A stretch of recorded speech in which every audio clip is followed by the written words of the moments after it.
Assalamualaikum warahmatullahi wabarakatuh. Pemirsa sekalian, saudara-saudara, pada kesempatan yang baik ini kita akan berbicara tentang kondisi sosial politik Indonesia akhir-akhir ini dengan Pak Haji Munarman, seorang advokat, seorang pengacara yang handal yang sudah kita kenal. Nah, pada kesempatan ini kami akan menyampaikan beberapa pertanyaan kepada Pak Haji Munarman bagaimana soal kondisi yang sempat viral pada kesempatan ini, yaitu soal PSN pada beberapa proyek nasional yang dikelola oleh swasta. Baik. Nah, kira-kira PSN yang dikelola oleh swasta apa saja, Pak Munarman? Baik, Bismillahirrahmanirrahim. Assalamualaikum warahmatullahi wabarakatuh. Waalaikumsalam. Memang kita ini harus melihat persoalan-persoalan yang ada di dalam PSN ini, ya, adalah dari persoalan yang bersifat sistemik. Kita nggak bisa lepas satu persatu, kasus per kasus, ya. Tapi yang namanya proyek strategis nasional ini baru dimulai itu ketika Jokowi jadi presiden. Yaitu dimulainya pada tahun 2016-2017 lah. Itu melalui peraturan peraturan Inpres sebetulnya, ya. Peraturan, ya, instruksi presiden. Awal dasar hukumnya instruksi presiden sebetulnya. Nah, problemnya adalah, ya, dari segi ekonomi ini, ya, ini disebut proyek strategis nasional. Tapi skemanya, skema pembangunannya, skema pelaksanaannya itu mereka istilahkan dengan B2P, business to B2G, business to government. Ya. Nah, di sini menurut saya, disinilah kekeliruan awalnya. Ya, dia menyebut proyek strategis nasional, tapi kemudian proses pembangunannya itu permodalannya melibatkan swasta, bisnis, bisnis korporasi, kan. Nah, tetapi kemudian pemerintah itu menyediakan sarana. Sarananya itu apa? Berupa peraturan-peraturan, dipermudah itu. Nah, sebetulnya kalau konsep pembangunannya seperti itu, nggak usah pakai PSN, biarkan saja swasta. Karena swasta akan lebih cepat dan lebih luas, serta dia memiliki mekanisme pasar tersendiri, ya kan? Tetapi karena dia dilindungi, dipayungi oleh payung hukum Inpres, peraturan-peraturan pemerintah, kemudian peraturan Menko yang terakhir ini, ya. Jadi dari 2016 itu mulai dari Inpres, kemudian peraturan presiden, kemudian ada muncul sebetulnya, jadi yang anehnya itu yang secara hukum saya mau katakan, Inpres lebih dahulu, kemudian baru peraturan presiden, padahal Inpres itu di bawah peraturan presiden, tapi dia muncul duluan, Inpres duluan, peraturan presiden, ya, padahal ini lebih tinggi, harusnya ini dulu, yang tinggi dulu, kalau peraturan itu yang tinggi dulu, baru yang bawahnya, kan, sebagai pelaksanaan. Nah, ini tidak, Inpres dulu, peraturan presiden, kemudian ada undang-undang, yaitu undang-undang cipta kerja itu. Oh, itu yang jadi. Iya, undang-undang cipta kerja yang mempermudah investasi, ya kan, di pasal 100 berapa begitu, kan. Kemudian baru turun PP lagi. Nah, jadi ini kacau balau sebetulnya dari struktur hukumnya, ya. Jadi pertama saya mau katakan ini dari struktur hukum kacau balau. Yang kedua dari struktur ekonomi juga kacau balau. Karena tadi itu B2G tadi, business to government. Harusnya kalau ini proyek pemerintah itu wajib dibiayai oleh APBN. Itu loh kewajibannya itu. Konsekuensi hukum dari sebuah proyek dikategorikan sebagai proyek strategis nasional yang itu ditetapkan oleh pemerintah, bentuk-bentuk proyeknya apa saja, maka itu menjadi kewajiban tanggung jawab dari APBN. Itu prinsip dalam pembangunan itu. Jadi bisa dikatakan bahwa PSN itu adalah sebetulnya adalah biaya APBN, ya? Harusnya. Tidak boleh pakai swasta. Ya. Kalau pakai swasta berarti ada pelanggaran di dalamnya. Kalau dia melibatkan swasta, itu sama saja dengan memberikan atau melindungi pihak swasta, mengcover bisnis swasta dengan perlindungan pemerintah bukan sebetulnya pemerintah tapi rezim penguasanya yang kong kali kong dengan pengusaha. Jadi ini kong kali kong antara pengusaha dengan penguasa. Kemudian pengusaha ini seenaknya karena merasa sudah dilindungi oleh penguasa. Penguasa ini bukan cuma presiden ya, tetapi ada aparat-aparatnya di sini. Sampai ada menterinya, ada aparat hukumnya, ada aparat keamanannya yang tugasnya itu di lapangan ikut terlibat. Ya, betul, nanti kita cerita itu seperti yang terjadi di Rempang dan di PIK 2. Ya kan? Nah, itu problemnya. Jadi ketika ini melibatkan pemerintah yang disebut dengan proyek strategis nasional, seluruh regimentasi aparatus pemerintah, alat-alat negara itu dikerahkan untuk membackup swasta. Ini problemnya. Itu ya. Nah, kemudian swasta karena mendapatkan perlindungan, bukan sebetulnya karena sudah membeli. Bahasanya itu harus digunakan. Sudah membeli perlindungan dari negara, aparatus negara sudah dibeli semua. Aparatus negara inilah kemudian yang bekerja. Jadi kenapa kerusakan proyek ini? Swasta dia bersembunyi di balik aparatus pemerintah, aparatus negara. Aparatus negara inilah kemudian yang menteror, mengkriminalisasi dan mengintimidasi rakyat untuk supaya melepaskan haknya. Karena POSN ini kan membutuhkan lahan. Nah, kalau dalam soal misalnya itu termasuk proyek tol segala macam sebetulnya. Semua. Jadi bukan cuma problem kita ini bukan cuma di PIK 2 sama di di Rempang, tapi semua proyek yang disebut PSN itu mengandung masalah. Karena apa? Pembiayaan dan pelaksanaannya semua swasta. Masalahnya itu satu. Nah, dari segi kekacauan hukum sudah, kekacauan konsep ekonomi sudah, kekacauan konsep pembangunan sudah, ya. Dan kita lihat itu ternyata kemudian di lapangan terjadi penipuan dan manipulasi pada level lapangan kita cerita nih. Di level lapangan, ketika proyek ini dilaksanakan bersentuhan dengan rakyat, maka rakyat itu ditakut-takuti seolah-olah proyek ini mutlak milik pemerintah, milik negara, sehingga rakyat nggak boleh melawan. Itu problemnya. Nah, ketika rakyat tidak boleh melawan, itu kan intimidasi. Artinya ada pemaksaan, ada intimidasi, ada mekanisme yang dilarang baik secara agama maupun secara hukum perdata. Itu dalam proses transaksi pelepasan hak itu ada pelanggaran hukum, baik secara syariat maupun secara hukum perdata negara ya. Nah, jadi dua-dua itu mengandung apa pelanggarannya itu? Tadi itu satu misalnya contohnya di PIK, kita bisa masuk ke kasus sekarang ya. Tadi kerangka sudah kan, sekarang bisa kita masuk ke PIK. Di PIK itu misalnya, ternyata setelah diungkap oleh Pak Said Didu, kita sebut saja begitu ya, data-datanya, yang PIK itu dari mulai Kabupaten Tangerang sampai Kabupaten Serang, ternyata kemudian dibantah oleh pemerintah. Ternyata PIK itu hanya 1.700 hektar. Yang itu adalah pengelolaan kawasan hutan lindung untuk dijadikan wisata hutan lindung, hutan mangrove ya. Kemudian karena dia mengelola kawasan hutan mangrove, swasta ini diberikan hak itu. Kemudian di situ disediakan sarana untuk hiburan. Kemudian dibuat lagi semacam lapangan golf dan tempat balap mobil sirkuit. Rencananya begitu. Nah, maka itu nama proyek PSN di PIK 2 itu namanya ekoturism. Proyek itu ekoturism di dalam peraturan Menteri Perekonomian ya, Menko Perekonomian, peraturan Permenko ya, peraturan Menteri Koordinator Perekonomian. Itu PIK 2 itu masuk kategori klaster ekoturism, pariwisata. Tapi kemudian prakteknya swasta ini menjual proyek PIK 2 ini adalah pemukiman.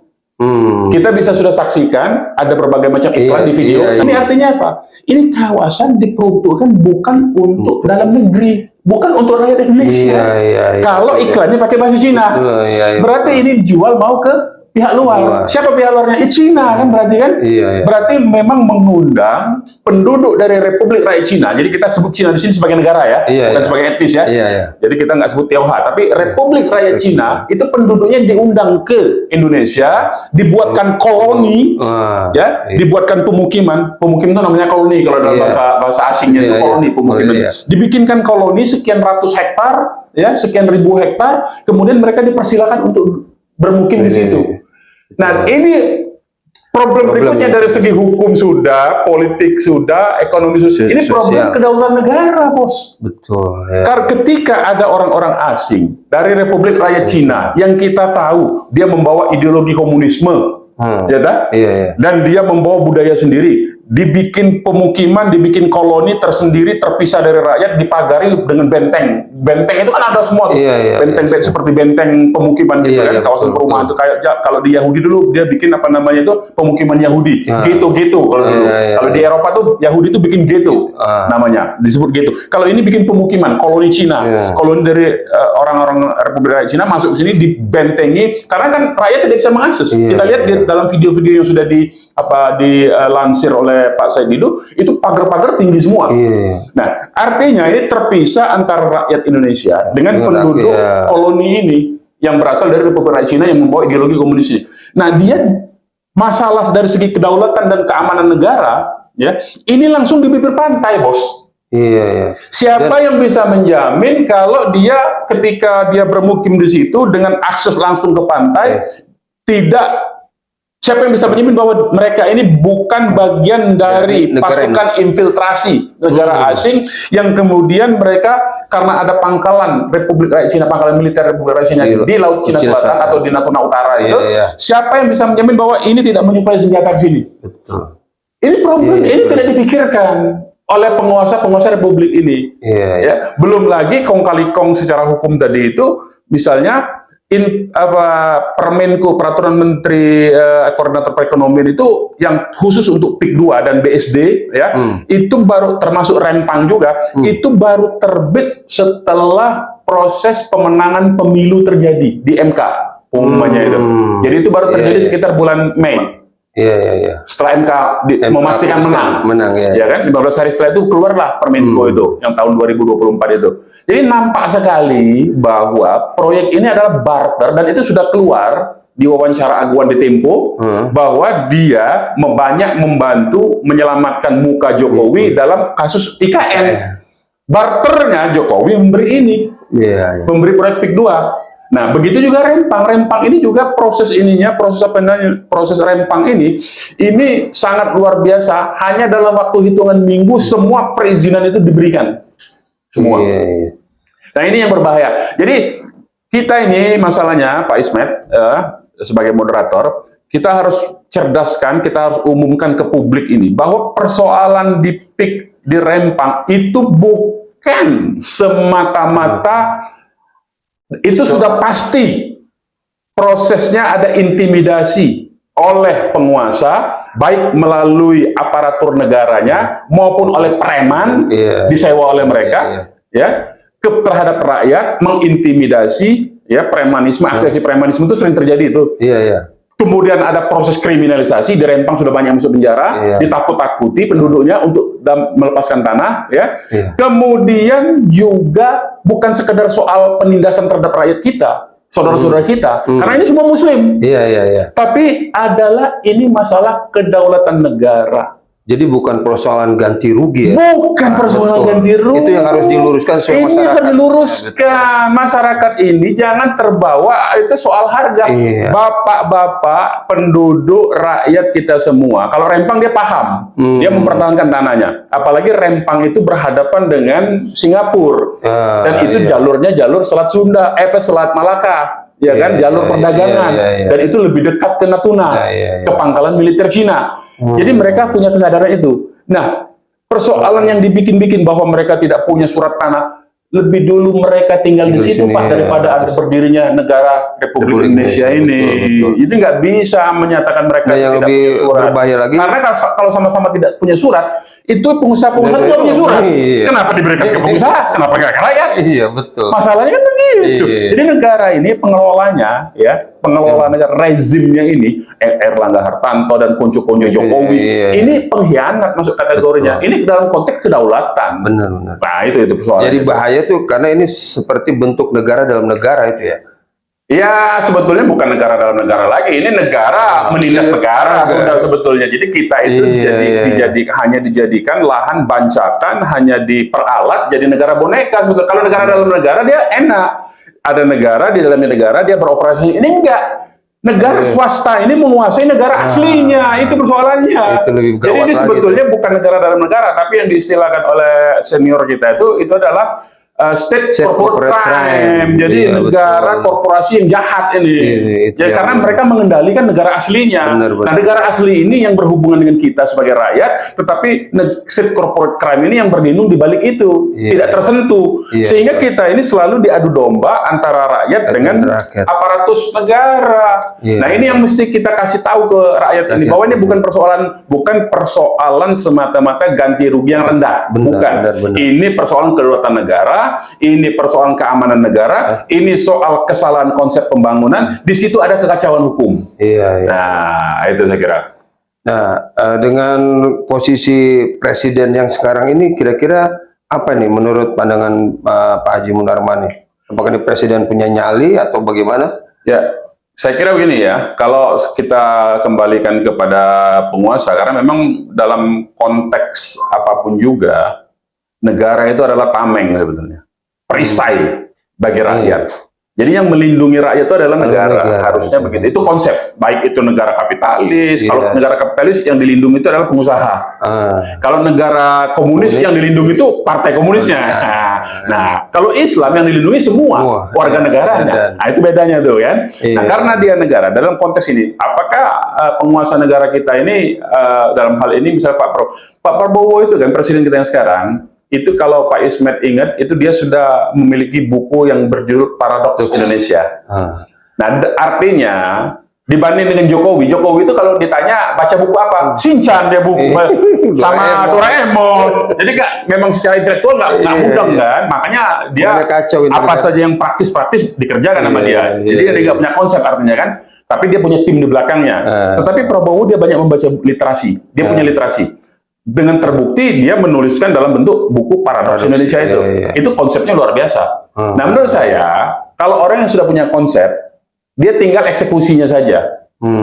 Nah, persoalannya itu sekuat apa ya kekuatan presiden yang sekarang itu bisa melaksanakan eksekusi konsep-konsep yang ada di pikirannya dan sudah jadi bentuk dokumen itu untuk melawan kekuatan oligarki dan kejahatan yang state corporate crime ini. Tinggal itu saja sebetulnya. Jadi tinggal peta lapangannya saja.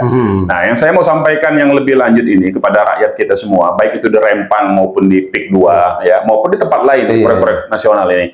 Jadi kalau ada intimidasi yang menyatakan bahwa tanah itu sudah dibeli dengan segala macam konsekuensinya, karena kemarin kan diintimidasi dengan harga murah. Kalau bapak-bapak yang punya tanah itu tidak ridho, ini dalam soal konteks ganti rugi ya.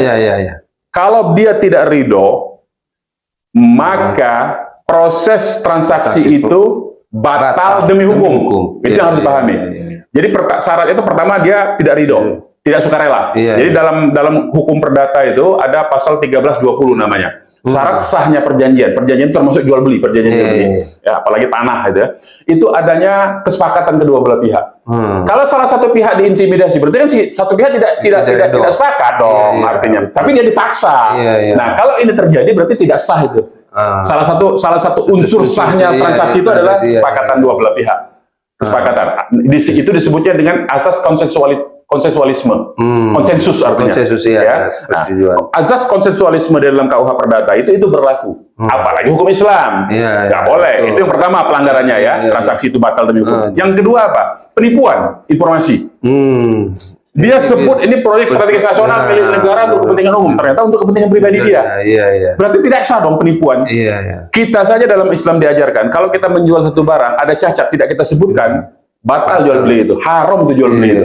Artinya yang saya mau katakan ya, sudah ada dua unsur itu, satu unsur ketidaksepakatan, yang kedua ada unsur penipuan, ya. Maka tanah-tanah yang sudah dibayar itu boleh diambil kembali. Karena apa? Perjanjiannya batal demi hukum. Jadi jangan mau ditakut-takuti pakai hukum. Masyarakat baik yang di PIK 2 maupun yang di Rempang, balik ambil kembali itu tanah. Karena sah itu punya mereka, karena proses transaksinya tidak sah secara hukum, tidak legal itu. Kalau dalam Islam haram itu. Kalau dalam konteks hukum perdata biasa batal demi hukum itu. Nah, itu yang mesti kita sadarkan masyarakat kita ini semua, baik itu di PIK 2 maupun di Rempang maupun di tempat-tempat lain. Iya, betul. Karena ini proyeknya swasta. Betul, betul. Proyek swasta ini sebetulnya bukan proyek untuk kepentingan umum. Nah, kalau dulu zaman Orde Baru itu dipisahkan, Pak. Ada yang disebut dengan proyek pengadaan tanah untuk kepentingan umum. Kepentingan umum itu dibatasi. Apa itu kepentingan umum? Jelas kepentingan umum itu. Misalnya pembangunan rumah sakit. Umum dong, rumah sakit milik pemerintah tapi ya. Kemudian untuk fasilitas umum utilities, misalnya Pak PDAM, PLN, itu jelas dong. Kemudian sekolah, sekolah jelas, sekolah negeri kan maksudnya, bukan sekolah swasta ya. Tapi ini konteksnya punya pemerintah semua nih, APBN semua nih. Orde Baru kalau disebut dengan pembangunan untuk kepentingan umum pasti APBN. Itu Orde Baru tuh. Orde Baru ya. Konsepnya jelas tuh. Sekolah, bangunan pemerintah, rumah sakit, instalasi militer, ya kan? Kemudian apa lagi? Jalan umum.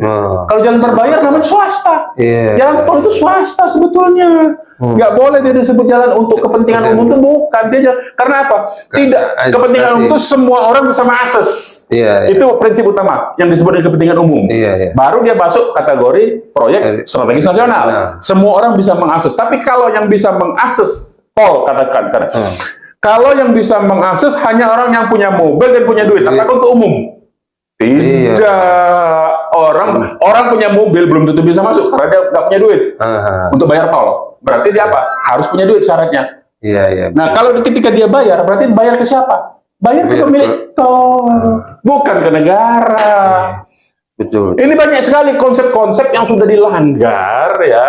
Konsep dasarnya itu yang sudah dilanggar sehingga berantakan di negara, makin hancur terus nih. Nah, ini yang perlu kita sadarkan nih dalam konteks PIK 2, Rempang, jalan tol, apapun juga. Ya. Tapi memang yang paling dekat dengan kecuali yang dibangun langsung oleh pemerintah, misalnya bendungan-bendungan itu kan langsung oleh Kementerian Pekerjaan Umum kan. Nah, itu it's okay itu, gitu. Gitu, jadi memang terutama yang dekat dengan Jakarta ini PIK 2 ya, rakyat Banten memang harus tahu dia, harus punya kesadaran, harus mengerti proses problem yang faktual yang terjadi, yang manifest itu apa, itu yang pasti. Nah, ini saudara-saudara sekalian, kira-kira saya pikir sudah sangat jelas apa yang disampaikan oleh Pak Haji Munur Rahman sebagai seorang advokat yang paham hukum. Jadi bagi rakyat Banten terutama memang harus timbul kesadaran bahwa tanah saudara-saudara di Banten ini yang sudah dirampas oleh yang namanya oligarki PIK 2 ya, terkhusus yang bernama Aguan dan para antek-antek. Rempang juga. Ya, Rempang itu sekutunya Aguan itu. Ya, sekutunya Aguan ya. Sekutunya Aguan itu. Tommy Winata itu. Ya. Demikian saya pikir podcast kali ini yang bisa memberikan pencerahan bagi kita semua. Lebih kurangnya mohon maaf. Billahi taufiq wal hidayah. Assalamualaikum warahmatullahi wabarakatuh. Waalaikumsalam warahmatullahi wabarakatuh.